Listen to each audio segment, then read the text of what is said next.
Hello everybody, back again for another fireside chat. Just thought I'd sit right here on the floor to say happy fall. We do get fall in Texas, even though it is 89 degrees today. See, leaves do change color. I brought these in from our crepe myrtle tree. Leaves do change color, and we do have pumpkins and some fall flowers that the granddaughters gathered, and all the live oak trees shed their little acorns. And then we have this special little thing that Abby made, which looks like that would be an olive for your martini, but it's actually an acorn on a toothpick. So here we are, and I didn't want to let another month go by without catching up on reading history and some other topics. So while the pumpkin is very large, what I really wanted to point out were these books I wanted you to focus on. These are the Will Durant Story of Civilization, 7 volumes I have here in Texas. The other 4 are in New York. And we'll get back to this. And I am making my way through. I think last video I had told you I finished Volume 7, The Age of Reason. I have now finished Volume 8, The Age of Louis XIV. And I'm ready to begin The Age of Voltaire, Volume 9, and that just matches the pumpkin. And I do think Volumes 10 and 11, I think I'm going to complete them this year. So that is a milestone. So 2 things about these books. One, I've had a second thought about timelines. I had done my timelines according to the dates covered in the book, but I'm thinking now I need to go do a second set of timelines where I go by century, 1500, 1600, 1700. I think that would be a very good reference tool and a good brush up on the dates. And the other thing that I'm doing that's very successful, I really like, is either while reading the Durant volume or after reading, I supplement with some books that address some of the topics of the era. So for example, I found this book, which I would like to highly recommend to everyone. It's called Rethinking the Enlightenment by Joseph Stewart. He has a completely different take on the Enlightenment, and this will be a kind of a good, it fits in with volume 8, but it's going to be a good precursor. Having read this will be a good precursor to volume 9, The Age of Voltaire. Very good book.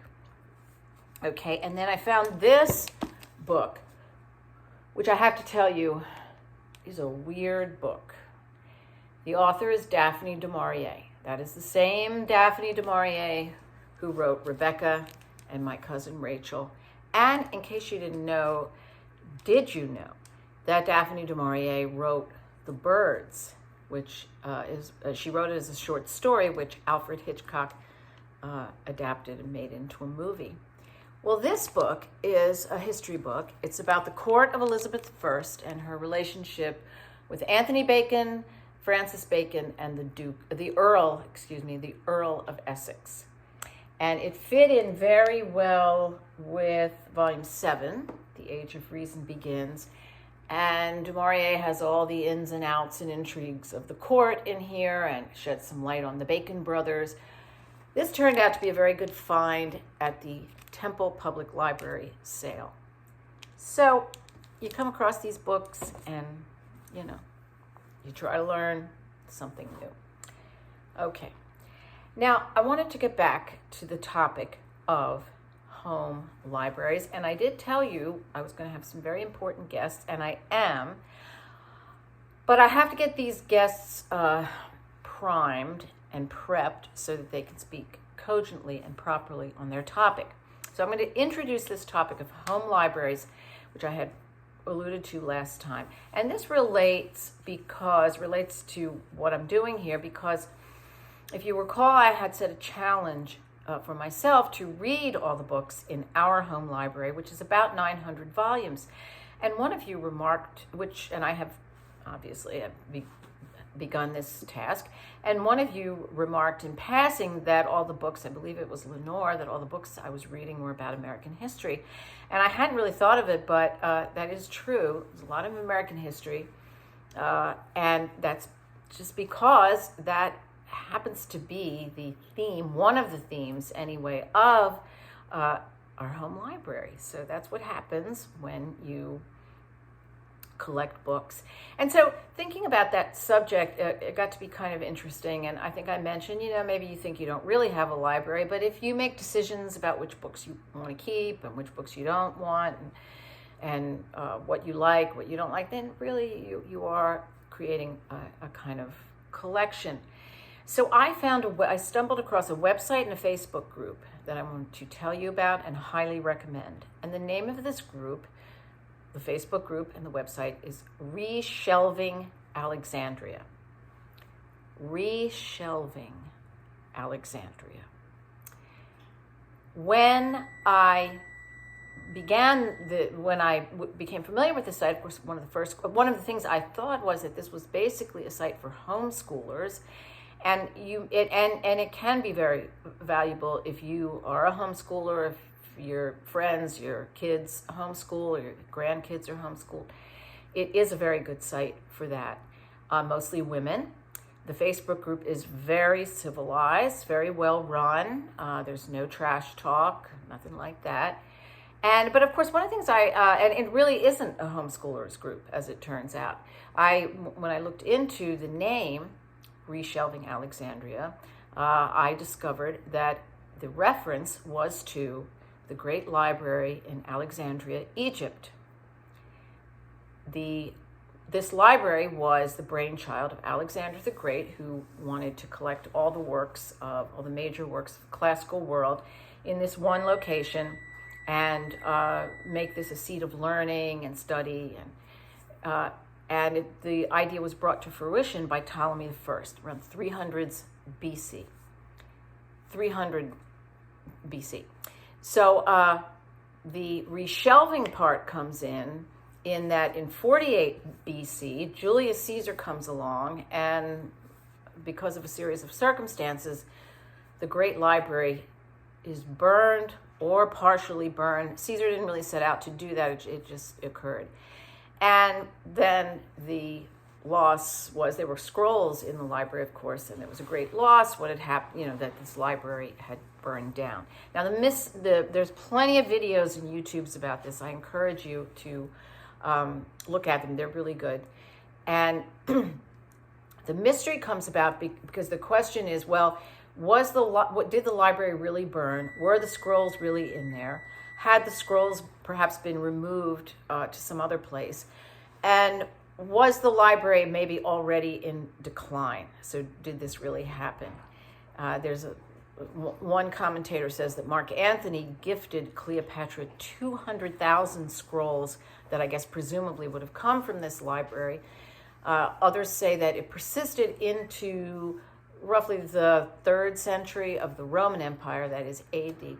But so this whole kind of mystery and lore surrounds the Great Library of Alexandria, and with this great loss of all these classical works, how could you rebuild this? What would you try to put in it? And as one commentator points out, it wasn't so much the greatest loss was not the classical works, because they would have already been disseminated throughout the classical world, but the real loss was to the more esoteric items that had been in the library, like perhaps letters or a particular obscure topic that was covered, or maybe a lesser known work by a very well-known writer. So if you think about that, I kind of like that idea, because with our own libraries, that we give that personal touch. Everybody may have a copy of the Churchill's History of the English People, but not everybody may have exactly the books that you have specially chosen for your library based on an emotional reasons or just a favorite topic. So I really hadn't given much thought to the matter of putting together a library. But then I realized in hindsight that, well, yeah, we do that, and that even I had done that. One of the things that I had done, somewhat unwittingly, was I had saved childhood books. So, for example, like this, called Being Nice is Lots of Fun. This was my book, inscribed there. You can't see it, but it says Christmas 1958 to Amy. And so I was 6 years old. And this is a book about manners. So it kind of preserves some of those traditional, notions that today in children's literature may get lost. And so I kept that. I think I read it to my kids, but certainly I read it to our granddaughters here, Alexis and Abigail. They like it a lot. And then this was another one of my favorite books as a kid. I have my name in here, Amelia, because that's who I was known as. That's how I was known until about 8 or 9. This is A Child's Garden of Verses. Love this book. Love the illustrations. Many of the poems I had memorized. So, like I say, I have a number of these books that I saved. And it's just a great feeling to be able to pass on to my kids and grandkids the same books that I used. And then, as I have talked about, I won't go into great detail, but I did have mentioned the Landmark series, and so I am also collecting that again. So it's just fun to think about your library, think about a home library, and I really do recommend this site, Reshelving Alexandria. I think you'll really, really like it. Okay. That's just a little something to think about, right? So now I have this box that I'll tell you about in our remaining minutes, because I know that it can be troublesome to look at these long videos if you don't have time. But I do appreciate you watching. Anyway, so this box is itself a collectible. So Hermes scarf was in this box. It was given to me by my sister Brenda. And so I keep this box, I keep it on display. You see there is the official insignia. Now, what do I keep in this box? Well, I'll tell you. When our parents died, and we went through things in the house, we discovered that my mother had a bookmark collection. Isn't that fanciful? But I thought it was kind of neat, and I thought, well, I better save this. And then I thought, well, not only should I save it, but I should have a bookmark collection. This was one of my mother's from a bookstore in Boston, Massachusetts. And so this box is absolutely perfect for my bookmarks, which I like to maybe match up with the book I'm reading. And sometimes I use 2 bookmarks per book, and maybe you do too. So for example, if I were reading a book about Texas, this would be perfect. That's my ticket stub from the Texas White House, Lyndon Johnson's home in the Hill Country in Johnson City. So I just leave you with some of these thoughts, maybe something that you can use, share. Let me know about your bookmarks, your libraries, your history books that you're reading. And I do hope to see you very soon with my special guests, and I'm not going to let another month go by. So thank you for watching again. I do appreciate, and see you soon.